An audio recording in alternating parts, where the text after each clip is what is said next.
So the big thing that is kind of working through right now is discipline and boundaries with a nervous system perspective. And what that looks like with my own kids. You know, when I first got into polyvagal, I was like, all right, I'm going to like see how things shift in our household. If I like provide a lot of safety cues for my kids and kind of learn their individual safety cues, like what sends them into fight or flight. And that was super helpful. I was like, this is awesome. I am seeing that they're like more cooperative and engaging as I do this. But then when it comes to discipline and boundaries, and there's obviously times when I have to like, draw the line somewhere. I feel like I then become a danger cue in those moments to them where it's like, mom is like, they're dysregulated, they're doing this behavior. And then I'm trying to like, set a boundary at that, really trying to navigate like that I'm staying regulated in those moments myself. But then I'm like, God, am I like sending them more down their ladder? Okay. Part of this is your own parenting. Part of this is course creation or content creation around parenting. Yes. But it sounds like you also want to be able to apply this in your own home. Yes. Because it's like, you don't want to just say the thing, you want to do the thing. Yeah, absolutely. Okay. And I want to try and address this like generally. Okay. The parenting thing is I'm with you. So when it comes to discipline and boundaries, there doesn't seem to be a clear connection with polyvagal theory in a way that we want it to connect. It does connect. It does. And so, yeah, it kind of has to, right? But so when you talk about parents that become the danger cue, and I would say yes. So the question now becomes, is it our role to avoid that or to embrace that in a healthy way? Yes. Because it's like, let's take it to a wild example, just to illustrate a point. Let's say we have, I don't want to say narcissistic because everyone says that. Let's say we have a husband, just very stereotypical example, who is easily triggered and abusive, right? Is his partner, are they not allowed to put a healthy boundary in place, even if it sounds angry, even if it sounds powerful, even if it comes from their own fight energy? It's probably going to trigger the husband. But aren't they allowed to speak from their power? Aren't they allowed to speak from?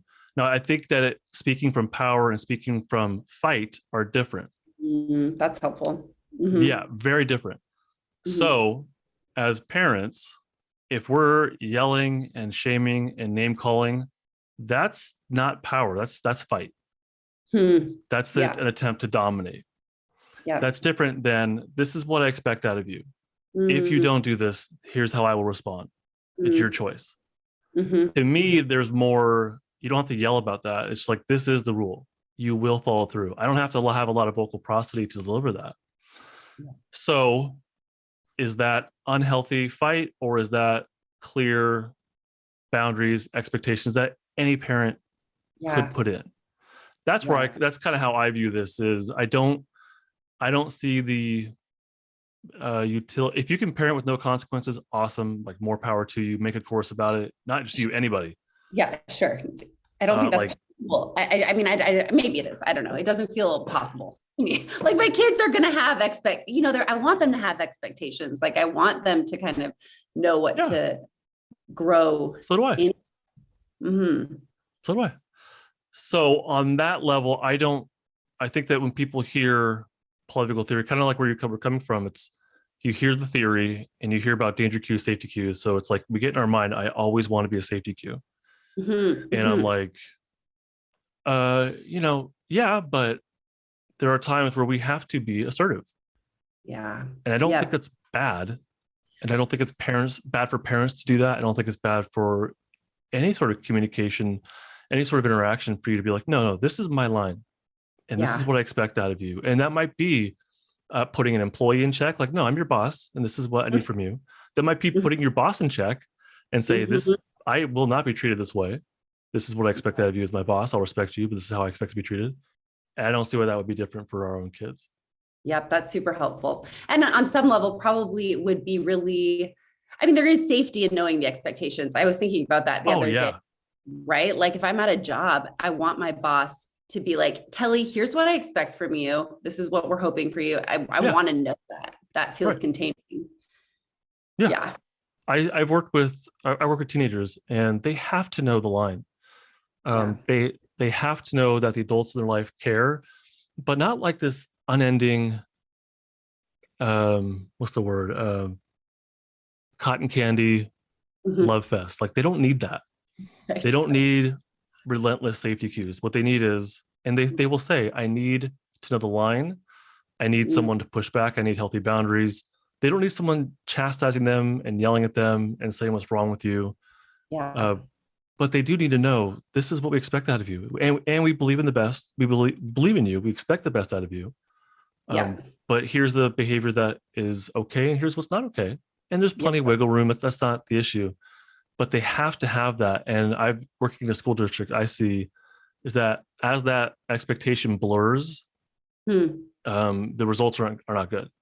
So as Interesting. that widens and blurs, and it's like there's no standard, there's no positive expectation, there's no accountability, and the kids will match that. That is an expectation. When you're not communicating expectations to them, Yep. that is an expectation. It's like have at it.